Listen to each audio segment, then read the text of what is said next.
আলহামদুলিল্লাহি রাব্বিল আলামিন।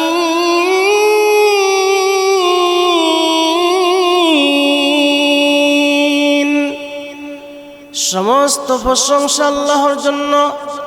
বান্দা যখন বলে আলহামদুলিল্লাহ, এই সূরাটাকে বলা হয় সূরাতুস সালাহ।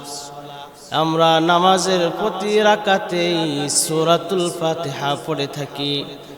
সূরাতুল ফাতিহা কোরআনুল কারীম খুললেই যে সূরাটা পাওয়া যায়, সর্বপ্রথম যে সূরাটা, তার নাম হলো সূরাতুল ফাতিহা। সূরাতুল ফাতিহাকে সূরাতুল ফাতিহা কেন নামকরণ করা হলো? কেননা ফাতাহা ইফতাহু মানেই হলো খোলা। কোরআন খুললেই প্রথমেই যে সূরাটা পাওয়া যায়, সেই সূরাটার নাম হলো সূরাতুল ফাতিহা। সূরাতুল ফাতিহার একটা নাম হলো সূরাতুল উম্মুল কিতাব, সূরাতুল উম্মুল কুরআন, সূরাতুশ শিফা, সূরাতুল হামদ, সূরাতুস সালাহ। সূরাতুল হামদ কেন বলা হয়? কারণ এই সূরার মাধ্যমে আল্লাহ পাকের প্রশংসা করা হয়। আলহামদুলিল্লাহি রাব্বিল আলামিন। সূরাতুস সালাহ এই জন্য বলা হয়, নামাজ পড়া হয় এই সূরা দিয়ে। আল্লাহ নবী সাল্লাল্লাহু আলাইহি ওয়াসাল্লাম বলেন, আল্লাহ পাক রব্বুল আলামিন হাদিসে কুদসিতে বলেন, বান্দা যখন নামাজের মধ্যে পড়ে আলহামদুলিল্লাহি রাব্বিল আলামিন, আল্লাহ রব্বুল আলামিন বলেন হামিদানি আবদি, আমার বান্দা আমার প্রশংসা করেছে। আর বান্দা যখন বলে আর রহমানির রহিম, তখন আল্লাহ রব্বুল আলামিন বলেন আসনা আলা আবদি, আমার বান্দা আমার সানাপাট করেছে।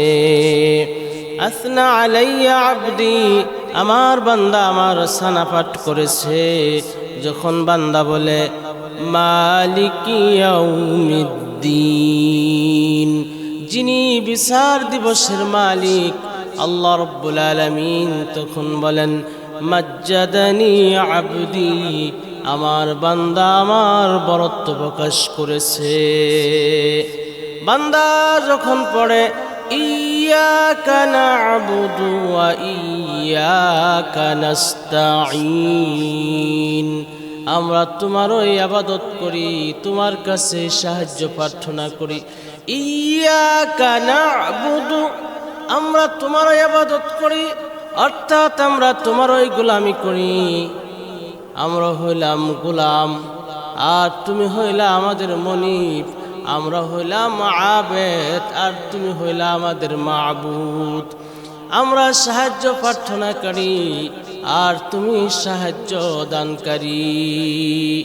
আল্লাহ রব্বুল আলামিনের কাছে এইভাবে বান্দা চাইতে থাকে, তখন আল্লাহ রব্বুল আলামিন বলেন আমার বান্দা আমার কাছে যা চাইবে ক্বালা হাযিহি বাইনি ওয়া বাইনা আবদি মা সাআলা, এই হলো আমার এবং বান্দার মধ্যে বন্টন। বান্দা আমার কাছে চাইবে আর আমি রব্বুল আলামিন বান্দার চাওয়া বস্তুকে আমি আল্লাহ দিয়ে দিব। আমার প্রিয় বন্ধুগণ, আমরা কি চাইব, কি প্রার্থনা করব, আল্লাহ তাআলা নিজেই শিখিয়ে দিচ্ছেন। বান্দা যেন তুমি কোনো দুনিয়ার কম দামি বস্তু না চাও, যেন আমার কাছে সবচেয়ে দামি জিনিস প্রার্থনা করো। এই জন্য আল্লাহ রাব্বুল আলামিন নিজেই শিখিয়ে দিলেন। বান্দা বলে ইহদিনাস সিরাতাল মুস্তাকিম, আপনি আমাদেরকে সরল সঠিক পথে পরিচালিত করুন।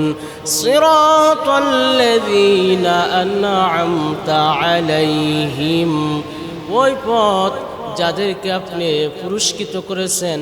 মুনআম আলাই, আপনার পুরস্কৃত বান্দাদের পথে আপনি আমাদেরকে পরিচালিত করুন। মুনআম আলাইকা أولئك أنعم الله عليهم من النبيين والصديقين والشهداء والصالحين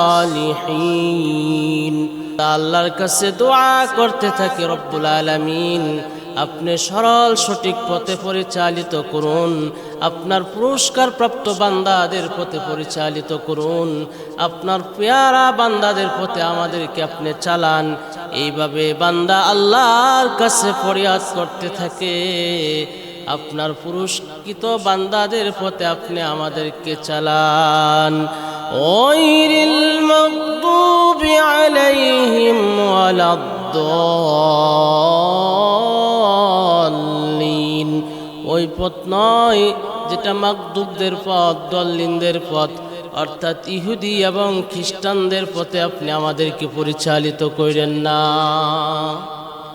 এই দোয়াটা এই সূরাটা আমরা নামাজের মধ্যে প্রতিদিন তিলাওয়াত করি এই সূরা যতই তেলাওয়াত করা হয় ততই মজা পাওয়া যায়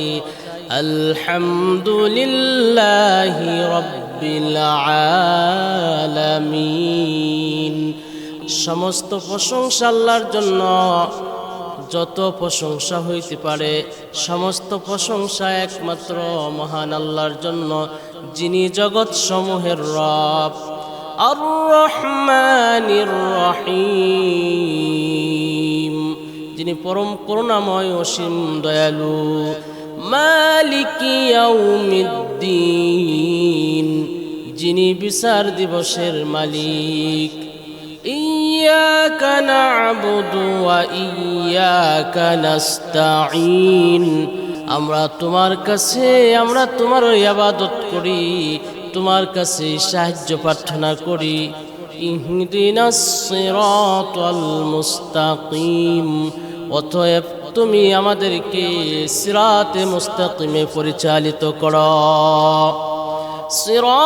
সিরাতাল্লাযীনা আন'আমতা আলাইহিম ওই পথ যেই পথে তোমার পেয়ারা বান্দারা চলছেন মুনআম আলাই বান্দা যারা পুরস্কার প্রাপ্ত বান্দাদের পথে আমাদেরকে পরিচালিত করো গায়রিল মাগদুবি আলাইহিম ওয়ালাদ-দাল্লিন ওই পথ নয় ইহুদি খ্রিস্টানদের পথে আপনি আমাদেরকে পরিচালিত করেন না আল্লাহ নবী বিশ্ব পয়গম্বর মুহাম্মদুর রাসূলুল্লাহ সাল্লাল্লাহু আলাইহি ওয়াসাল্লামের মজলিসে হযরত জিবরিল আলাইহিস সালাতু ওয়াস সালাম আল্লাহ নবীর সামনে বসা আছে